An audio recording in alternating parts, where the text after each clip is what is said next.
Hello friends, मेरे channel पे आप सभी का बहुत बहुत स्वागत है। तो फ्रेंड्स, आज जो हम लोग टॉपिक कवर करने वाले हैं, बहुत दिन बाद मैं ये वीडियो बना रही हूँ। तो आज जो मैं टॉपिक कवर करने वाली हूँ यहाँ पे, वो है रेसिस्टेंस। उसमें मैं पढ़ूँगी उसमें हम लोग पढ़ने वाले हैं सीरीज रेसिस्टेंस। ये काफ़ी इंपॉर्टेंट है और काफ़ी बेसिक चीज़ है।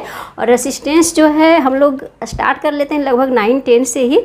10-12 मतलब 11-12 के लिए तो ये जो है मोस्ट इंपॉर्टेंट टॉपिक होता है रेसिस्टेंस के बारे में। सीरीज रेसिस्टेंस निकालते कैसे हैं, उसका इक्विवेलेंट रेसिस्टेंस कैसे निकालते हैं, उसका जो वोल्टेज ड्रॉप होता है वो कैसे निकालते हैं, ये सारी चीज़ें आज हम लोग इस वीडियो में डिस्कस करेंगे। तो यहाँ पे हर चीज़ आपको मिल जाएगा, कहीं भी जाने की ज़रूरत नहीं है। तो वीडियो को अंत तक देखिएगा। चैनल पे नए हैं तो सब्सक्राइब जरूर कीजिएगा। तो सबसे पहले रेसिस्टेंस क्या होता है। रेसिस्टेंस की अवरोध पैदा करता है, हर्डल उत्पन्न करता है, यानी किसी को फ्लो होने से रोकता है, जाने से रोकता है। तो जैसे करंट फ्लो होता है उसको जाने से रोकता है, उसे ही हम लोग क्या बोलते हैं, रेसिस्टेंस बोलते हैं। जिसे हम लोग मतलब जो करंट के रास्ते में अवरोध उत्पन्न करता है, यानी जिसे जो करंट को जाने से रोकता है, उसे हम लोग क्या बोलते हैं, रेसिस्टेंस बोलते हैं। रेसिस्टेंस को हम लोग इस तरह से डिनोट करते हैं। किस तरह से करते हैं, इस तरह से। ये मेरा हो गया रेसिस्टेंस। डिनोट करते हैं इसे आर से। सपोज ये पॉइंट मेरा ए है, ये पॉइंट मेरा बी है। तो यहाँ पे क्या हो जाएगा, ये रेसिस्टेंस जो होगा वो आर होगा। इसके अंदर जब करंट जा रहा है वो सपोज मेरा आई है, एंड इधर पॉजिटिव पोटेंशियल, इधर निगेटिव पोटेंशियल, तो ये हो गया वी ए बी। और करंट हमेशा कहाँ कैसे फ्लो करता है, high to low, higher potential से लोअर पोटेंशियल की ओर फ्लो करता है। करंट कभी लो टू हाई फ्लो नहीं करता है। तो यहाँ पे आई हो गया, आर हो गया, वी ए बी, या फिर वी भी लिख सकते हैं। तो हम लोग क्या पढ़ते हैं, ओम्स लॉ। ओम्स लॉ भी वेरी इंपॉर्टेंट है। अगर ओम्स लॉ पढ़ना हो तो कोई कमेंट करके बताइएगा, मैं ओम्स लॉ पूरा अच्छे से एक बार मतलब उस पर एक अच्छा सा वीडियो बनाऊंगी, ठीक है। तो यहाँ पे क्या होता है, वोल्टेज ड्रॉप इक्वल टू क्या होता है, V A B equal to यहाँ पे क्या हो जाएगा, आई आर। ये कहाँ से आता है, ये मेरा ओम्स लॉ से आता है, ठीक है। ये हो गया V equal to I R. तो यहाँ पे जैसे रेसिस्टेंस, ये सिंपल रेसिस्टेंस है। रेसिस्टेंस का जो यूनिट होता है, यूनिट क्या होता है रेसिस्टेंस का, वो होता है मेरा ओम। इस तरह से लिखते हैं ओम। ओम कैसे आया, कहाँ से आया, ये भी मैं आपको बताती हूँ। ओम जो है एक वैज्ञानिक थे जिन्होंने रेसिस्टेंस को खोजा था। तो उनका पूरा नाम था जॉर्ज सीमन ओम। उन्हीं के नाम पे जो लास्ट जो टाइटल था, उन्हीं के नाम पे ये रखा गया ओम। तो इसका जो यूनिट होता है वो ओम होता है। ये हो गया बेसिक डिटेल अबाउट रेसिस्टेंस। अब रेसिस्टेंस अगर सीरीज में रहेगा तो हम लोग इसे क्या करेंगे, कैसे पढ़ेंगे, तो आगे हम लोग देखते हैं।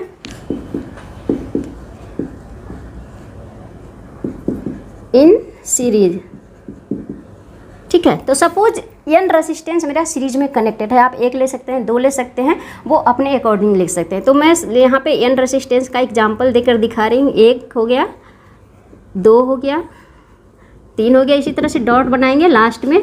सपोज ये nth रेसिस्टेंस है जो कनेक्टेड है एक दूसरे से। तो n resistance are connected in series.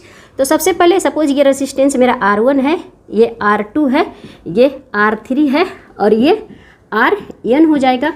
तो ये पॉइंट सपोज A है, ये पॉइंट मेरा B है, ये पॉइंट C है, ये पॉइंट D है। तो ये पॉइंट मेरा क्या हो जाएगा, n-1 हो जाएगा, और ये लास्ट पॉइंट मेरा n हो जाएगा। तो अब यहाँ पे देखिए रेसिस्टेंस सीरीज में कब कनेक्टेड रहता है, कब बोलेंगे कि ये रेसिस्टेंस सीरीज है। 2 टाइप का रेसिस्टेंस होता है, सीरीज होता है और एक पैरेलल होता है, और तीसरा होता है मिक्स, जिसमें सीरीज और पैरेलल दोनों जो रहेगा वो मिक्स रहेगा। और यहाँ से आप देखिएगा हर जगह क्वेश्चन आता है। यहाँ पे मेरा गेट में क्वेश्चन आता है, इंजीनियरिंग करने जाते हैं उसके बाद जो एग्जाम होता है वो गेट होता है। जेईई मेन एडवांस यहाँ से भरा हुआ क्वेश्चन आता है। बस आपका कंसेप्ट जो है वो क्लियर होना चाहिए। और ये बेसिक कंसेप्ट जो स्टार्ट होता है वो रेसिस्टेंस का यहीं से होता है। इसके बाद जो है वो कॉम्प्लिकेटेड होते जाता है। तो बेसिक जो है सपोज R1 है, तो किसी रेसिस्टेंस का ये हो गया मेरा, सपोज ये हेड हो गया, ये टेल हो गया। एक रेसिस्टेंस 2 है तो एक का हेड होगा, एक टेल होगा, यानी एक का हेड एक का टेल। फिर इस रेसिस्टेंस का हेड यहाँ पे हो गया और इसका ये टेल हो गया, फिर इसका हेड और इसका टेल, यानी इंड टू इंड कनेक्शन होता है। यानी एक खत्म हुआ दूसरा आके जुड़ गया, दूसरा खत्म हुआ तीसरा आके जुड़ गया। इस तरह से हमारा रेसिस्टेंस जो होता है वो कनेक्टेड होता है। तो इस रेसिस्टेंस को हम लोग बोलते हैं रेसिस्टेंस इन सीरीज और सीरीज कनेक्शन। ओके, तो ये मेरा रेसिस्टेंस क्या हो गया, सीरीज में हो गया। सीरीज में जैसे क्या होता है, रेसिस्टेंस जो होता है वो इस तरह से कनेक्टेड होता है। करंट जो वो फ्लो करता है वो क्या करता है, सपोज आई करंट फ्लो करता है, तो सीरीज जब कोई रेसिस्टेंस सीरीज में कनेक्टेड रहता है तो सारे रेसिस्टेंस में इक्वल करंट फ्लो करेगा।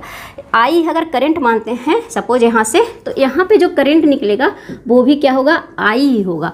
आप इसके मान सकते हैं यहाँ पे सपोज I1 करंट इसमें फ्लो कर रहा है, I2 करंट फ्लो कर रहा है, I3 करंट फ्लो कर रहा है, यहाँ पे IN करंट फ्लो कर रहा है। तो यहाँ पे सारा करंट जो होगा क्या होगा, मेरा इक्वल होगा। यानी कि क्या हो जाएगा, I1 equal to I2 equal to I3 equal to up to जाएंगे यहाँ पे IN इक्वल टू मेरा क्या होगा, I। तो सीरीज जब कनेक्शन रहता है, resistance are connected in series then में, तो सारे रेसिस्टेंस से जो करंट फ्लो करेगा वो इक्वल करंट फ्लो करेगा, यानी सेम रहेगा करंट। तो ये हो गया एक। लेकिन यहाँ पे जो वोल्टेज ड्रॉप होगा वो इक्वल नहीं होगा, वोल्टेज ड्रॉप सबका अलग अलग होगा, क्योंकि R1 R2 R3 जो है वो सेम नहीं है, अलग अलग है। अगर R1 R2 R3 सेम हो जाएगा तो वोल्टेज ड्रॉप भी ऑब्वियसली सेम होगा, लेकिन अभी कंफ्यूज नहीं होंगे। तो करंट हमेशा क्या करता है, हाई पोटेंशियल से लो पोटेंशियल की ओर फ्लो करता है। तो यहाँ पे सपोज ये इसका हो गया V1 वोल्टेज ड्रॉप, V2 तो यहाँ पे प्लस होगा, यहाँ पे माइनस होगा, फिर इसके लिए यहाँ पे प्लस होगा, इसके लिए यहाँ पे माइनस होगा। यहाँ हो गया V3, ये हो गया मेरा Vn। तो यहाँ पे देखिए, और टोटल वोल्टेज हम लोग टोटल वोल्टेज यहाँ से यहाँ तक मान लेते हैं V, ठीक है। टोटल वोल्टेज A पॉइंट से N पॉइंट तक का वोल्टेज ड्रॉप अगर N है, सपोज A पॉइंट से N पॉइंट तक का वोल्टेज ड्रॉप मेरा V है, यानी टोटल वोल्टेज ड्रॉप V है। और सिंगल रेसिस्टेंस का मतलब R1 के अबाउट वोल्टेज ड्रॉप V1 है, R2 के अबाउट वोल्टेज ड्रॉप V2 है, R3 के अबाउट वोल्टेज ड्रॉप V3 है, और Rn के अबाउट वोल्टेज ड्रॉप Vn है। आप कोई भी 2 रेसिस्टेंस 3 रेसिस्टेंस कुछ भी लेकर देख सकते हैं और उसका प्रॉब्लम जो है वो सोल्व कर सकते हैं। तो ये हो गया करंट। अब यहाँ पे वोल्टेज ड्रॉप क्या हो जाएगा, V1 इक्वल टू क्या हो जाएगा, I1 R1 होगा मेरा, I1 अगर करंट मानते हैं तो V2 मेरा क्या हो जाएगा, I2 R2। इसी तरह से Vn जो मेरा क्या हो जाएगा, IN RN मेरा हो जाएगा। अब है क्या, वोल्टेज जो होता है वो सीरीज रेसिस्टेंस में क्या होता है, एडिटिव इन नेचर होता है, यानी सारे वोल्टेज को हम लोग ऐड कर सकते हैं। जैसे रेसिस्टेंस जो होता है वो भी एडिटिव होता है। तो सीरीज, अब एक बात और मैं भूल गई थी बोलना, तो सीरीज रेसिस्टेंस में जो R इक्विवेलेंट हम लोग निकालते हैं वो कैसे निकालते हैं, सीधे रेसिस्टेंस को सबको आपस में ऐड कर देते हैं, R3 अप टू Rn होता है। ये मेरा क्या हो गया, इक्विवेलेंट रेसिस्टेंस। याद रखिएगा, कितना भी रेसिस्टेंस रहेगा सीरीज में तो सब रेसिस्टेंस को हम लोग आपस में जोड़ देंगे। तो R इक्विवेलेंट हो गया R1 plus R2 plus R3 plus Rn, ये हो गया। अब voltage drop V1 I1 R1 V2 equal to I2 R2 Vn equal to IN Rn। तो अब टोटल वोल्टेज ड्रॉप आप देखते हैं, टोटल वोल्टेज ड्रॉप V है तो क्या हो जाएगा, V1 plus V2 plus V3 plus up to मेरा कहाँ तक जाएगा, Vn तक जाएगा। ये मेरा हो गया टोटल वोल्टेज ड्रॉप।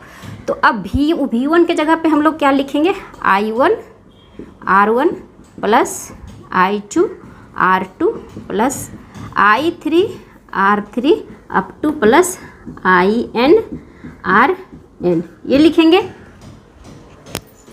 अब यहाँ पे हम लोग कॉमन ले लेते हैं क्या, I2 I3 IN equal to मेरा क्या है I, तो सब मेरा क्या हो जाएगा, I R1 हो जाएगा प्लस I R2 हो जाएगा प्लस I R3 हो जाएगा plus up to I RN, क्योंकि सारे में करंट जो फ्लो कर रहा है वो सेम है। यहाँ पे हमने लिखा था I1 equal to I2 equal to I3 equal to IN equal to I, तो सब जगह हम लोग I बैठा देंगे। यहाँ पे मेरा क्या होगा, कैपिटल V, तो ये बड़ा V इक्वल टू क्या हो जाएगा, I हम लोग कॉमन ले लेते हैं, मतलब I इधर आ गया।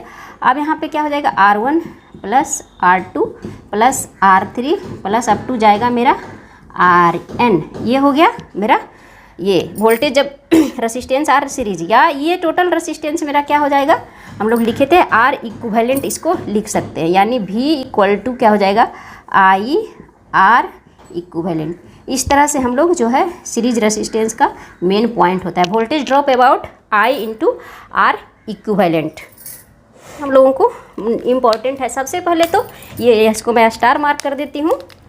ये सबसे पहले जब वोल्टेज सीरीज में रहता है तो जो करंट फ्लो करता है, सबसे पहले तो जो रेसिस्टेंस अगर सीरीज में रहता है तो वोल्टेज करंट जो फ्लो करता है वो इक्वल करंट होगा, सारे में करंट जो होगा इक्वल होगा। आर इक्विवेलेंट जो होता है वो मेरा सारे रेसिस्टेंस का सम होता है, सिंपल R1 प्लस R2, अगर 2 है तो 3 है तो R1 plus R2 plus R3। और वोल्टेज जो होता है इक्विवेलेंट वोल्टेज जो ड्रॉप होता है, voltage drop I into R equivalent होता है, I इंटू R जो टोटल वोल्टेज ड्रॉप होगा वो इंटू R इक्विवेलेंट रेसिस्टेंस जो होगा वो जो वोल्टेज ड्रॉप होगा वो क्या होगा I into R equivalent resistance निकाल लेंगे, जो करंट फ्लो करेगा वो निकाल लेंगे, वो होगा मेरा वोल्टेज ड्रॉप। अगर इंडिविजुअल वोल्टेज ड्रॉप निकालना होगा वो मैं नेक्स्ट वीडियो में मैं बताऊंगी, क्योंकि वोल्टेज डिवाइडर रूल से वो पॉसिबल है, तो वो कैसे होता है वो मैं नेक्स्ट वीडियो में बताऊंगी। तो ये 3 इंपॉर्टेंट पॉइंट है वो सीरीज रेसिस्टेंस के बारे में। तो आशा करते हैं कि ये सारा जो पॉइंट हमने रेसिस्टेंस के बारे में, सीरीज रेसिस्टेंस के बारे में आपको अच्छे से कवर करवाया होगा और आपको अच्छे से समझ में आया होगा। तो वीडियो अगर थोड़ा सा भी समझ में आया हो तो वीडियो को एक लाइक ज़रूर करें, चैनल पे नए हैं तो चैनल को सब्सक्राइब करें, अपने दोस्तों में शेयर करें। मिलते हैं नेक्स्ट वीडियो में, बाय बाय।